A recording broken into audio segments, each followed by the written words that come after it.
If you refuse to relinquish ownership of this house, it's heading towards divorce. My husband's sudden ultimatum left me reeling. This home holds cherished memories with my parents, and I am steadfast in my resolve to keep it. Yet my husband, seemingly playing with my emotions, begins to make threats. Lost and bewildered, I turn to my father for guidance. My name is Ashley, and I'm in my 20s, supporting our household as a full-time homemaker. It's been nearly 2 years since I married Gary. Initially, he tirelessly provided for us after I left my job upon marriage.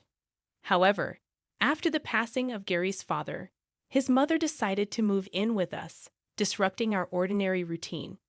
To my surprise, Gary casually informed me of his mother's impending move just the day before. "Oh, by the way, Mom will be joining us from tomorrow," he said upon returning home. This unilateral decision left me unsettled. It seemed my husband had already made up his mind about our living arrangements without consulting me. The following day, my mother-in-law arrived with an abundance of luggage, her dissatisfaction palpable. "It's been a while, Mom. Please come in," I greeted her warmly. However, her response hinted at her discontentment, expecting me to fetch her from the station. Tensions began to escalate as she asserted her dominance within our home. The next day, her criticisms intensified, particularly when my husband was away at work. "Ashley, why are you wasting time doing dishes? Laundry should be your priority in the morning," she scolded. Despite my attempts to explain my routine, she dismissed my perspective, insisting on her own priorities. It became apparent that my mother-in-law disapproved of my way of managing household tasks, regardless of my compliance. The strain of navigating her constant criticisms weighed heavily on me, especially during our solitary moments together. One day, I devised a secret plan to escape living with my overbearing mother-in-law by suggesting to my husband that we move into the house my father had gifted me.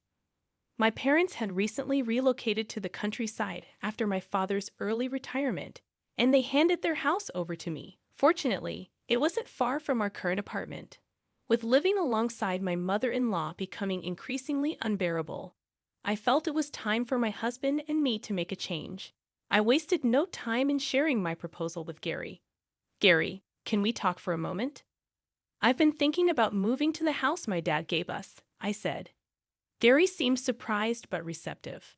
"Why the sudden interest?" he asked. I explained the strain of living with his mother, to which he surprisingly agreed to the idea without much resistance. We discussed it with his mom, and within a week, we were in the process of moving. To my relief, my mother-in-law didn't protest much and even bid us farewell with a smile as we left. Once settled in our new home, I felt a weight lifted off my shoulders. No more snide remarks from my mother-in-law. I could finally live freely as before. Although I had expected some pushback, I was glad I took the chance and consulted Gary, but the challenges didn't end there. Now the issue was my husband's frequent late returns. While occasional overtime or social gatherings would be understandable, his absences were often due to visiting his mother. Despite his claims of concern for her, it occurred too frequently. He'd sometimes spend entire days there without informing me, leaving me feeling neglected and isolated. My daily routine is crumbling. This can't continue.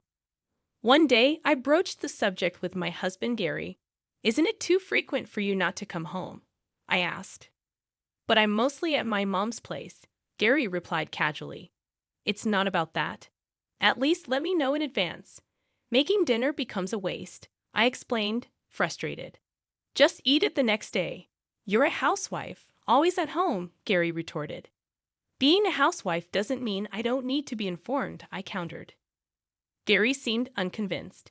"Isn't it true a housewife just lazes around at home?" Frustrated with his lack of understanding, I pressed on. "Besides, I'm more worried about leaving Mom alone. Erica will be back soon, and I have to talk about that with Mom." "Erica." Gary's response caught me off guard. What would be the reason for her return, and what do they have to discuss? "Erica is coming back, but is there really something to discuss with your mom?" I inquired. "Of course there is. Erica is moving in, so we need to talk about it," Gary explained matter-of-factly. Huh, is that so? Erica used to live in quite a spacious house overseas, and she insisted on having a similarly large house here, Gary continued. The sudden news left me stunned. My sister-in-law is going to live in this house, just as I finally got away from my mother-in-law. Wait a minute, this house was given to me by my dad. Why is Erica going to live here too? Well, originally, we lived in that apartment, but now Mom is living there.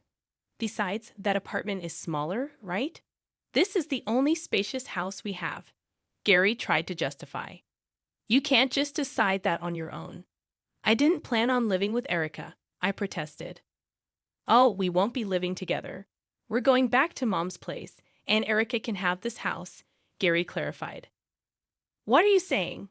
I told you we're going back to Mom's place. Erica can live freely in this house. Gary's lack of common sense left me physically staggered. I continued to assert that I had no intention of cohabitating with Erica, which upset my husband. Cut it out already, he snapped. You can live here thanks to me, so shut up and listen. Don't mess around. This is the house I inherited. Why should Erica get it? It's a shame for you to live in such a splendid house, right? Erica has lived abroad for a long time, and I've promised her a big house. It's too late to say it's impossible now. I don't care anyway. I hate it all. All you do is complain. That's enough. Cool your head a bit. I'm going back to Mom's place for a while. With that, he slammed the door shut and left. Left alone in the room, tears welled up slowly. Why does he always decide things on his own? This is the precious house I inherited, and he's giving it to his sister. This is not a joke. In the midst of my distress, I received daily messages from my husband asking if I regretted it or telling me to come back soon. Each time, I had to express my unwavering determination not to yield. Then one day, my husband, fed up with my resistance, called in anger. Hey, Ashley, when the hell are you coming over here? That's why I won't say it again. I'm not going there, and I have no intention of giving this house to Erica. Cut it out. I've already told Erica she'll be coming back this week. Stop whining. Don't decide things on your own. I inherited this house from my dad. It's mine now. Why do I have to let go of it for your family? Who do you think you're talking to? Mom is angry. Don't ruin our mood any further, he added. You're ignoring my feelings, I retorted. My husband seemed quite frustrated, sighing loudly over the phone. Immediately after that, he said something unbelievable. If you don't listen to what I say, it's divorce. Get out by tomorrow and transfer that house to Erica. At that moment, my love for my husband began to cool off rapidly. His despicable attitude of threatening with the word divorce angered me to the core. I couldn't forgive it. Threatening with divorce instead of considering someone's feelings, let alone discussing it? I will not let these people do what they want. In spite of his anger, my husband continued triumphantly. Understand, if you don't leave by tomorrow, it's divorce. Got it? Seriously. Of course, you have no choice in this matter. A housewife, like you, will have a hard time if something happens, right? No, I get it. Good. That's all you need to know. Then hurry up and move here. My mom is enthusiastic about educating you. After delivering this ultimatum, my husband unilaterally ended the call. After explaining the situation to my father, he agreed to cooperate with a plan I had in mind. The next day, my husband, acting confident, called out to me. Hey, is packing done? He asked. Yes, of course, I calmly replied. More importantly, when is Erica coming back? Tomorrow, he replied. Why are you so fixated on Erica? To my question, my husband quickly revealed his true intentions. Actually, she's making quite a bit of money with stocks and investments. I see, so you want to get close to her and maybe get some financial support. That sounds like something you think of. Say what you want. Anyway, you need to leave by today or it'll be troublesome for us, he insisted. Don't worry, I've already moved, I said. My words seemed to genuinely surprise my husband. Thinking that I had obediently followed his instructions, he arrogantly continued, Oh, so you also don't want to divorce after all. That makes sense. It would be tough to live without income. That's right. Although we're still officially a couple, and I answered your call, that's about to end. I replied calmly. Huh. Let's get a divorce. My words visibly shook my husband. What? What are you saying? As I told you, you're going to leave that house, right? Are you moving here right now? He demanded. There's no way I'm doing that. I won't return to a house with an unreasonable husband and a bullying mother-in-law, I asserted. What do you mean by that? We promised you would leave that house, he protested. Yes, that's right. I already did, as we agreed. I told you I've already moved. Don't mess with me, I said firmly. If that's the case, where are you now? Feeling the pressure, my husband's tone became faster. It was a sign that he was losing his composure. I'm at my parents' place now, I revealed. Huh? You moved to the countryside where your parents live? He asked, surprised. Yes, I moved to the countryside where my parents live. So I won't be returning back to your place, I confirmed. What? Is that so? My husband's tone expressed a sense of relief. Well, that doesn't matter if that house goes to Erica. $500,000, huh? I put that house, which my father gave me, up for sale. So if you really want to give it to Erica, buy it for $500,000, I declared. You're joking, right? My husband's disbelief was palpable. I'm not joking. Since the house is still in my father's name, I asked him to put it up for sale. In fact, the cooperation I saw from my father was for the sale of the house. My father had told me before, when the time comes for you to live as you like, or if you face any trouble, let me know. The appraisal result was $500,000. So we immediately put it up for sale, I explained. My husband choked on his words and started cursing. What the hell are you doing? Whatever you want, I won't forgive you. I don't need your forgiveness. We're getting a divorce soon anyway. Do you understand your position? Being alone and facing difficulties is much better than being with you forever, I retorted. Oh, well, Erica is coming back soon, you know. I'll tell you, I'm counting on Erica's money, he continued. If you really want to settle things with Erica, buy the house for $500,000 if you can, I challenged. That's not something she can do. Erica is making money through investments, right?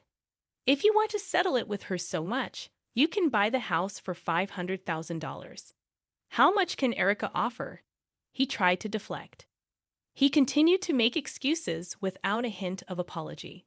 Seeing it as a waste of time, I confronted him. I don't have time to deal with such foolishness. Did you think threatening with divorce would make me willingly give up the house? Just because I'm a housewife doesn't mean I'll obediently follow whatever you say. Wait, calm down, calm down.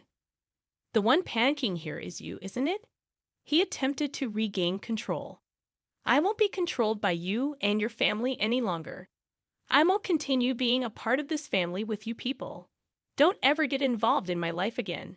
Go to hell with your beloved mom. I yelled loud enough for the neighbors to hear before abruptly leaving. Of course, I immediately blocked his calls and cut off all means of communication with my husband. Afterwards, I consulted a friend who was a lawyer to initiate divorce mediation with my husband. It took some time, but I was able to proceed with a divorce due to my husband's fault. He is still living in that apartment with his mother. As for the return of my sister-in-law, in the end, they couldn't secure a large house, and Erica, angered by the changed circumstances, returned overseas in a fit of rage. The attempt by my ex-husband to seek financial assistance from Erica, who earned money through investments, ended in complete failure. He is now living precariously to make ends meet for the alimony payments and payments of living expenses for his mother. If he continues to live with that selfish mother-in-law, his life won't get any better in the future. On the other hand, I am enjoying peaceful days with my parents in the countryside where I moved recently. I got a job as an administrative staff at a small fruit orchard through an introduction from a neighbor. I am earning enough to live comfortably now. I plan to live here for some time to come. I will stay by their side as long as I can to repay my parents.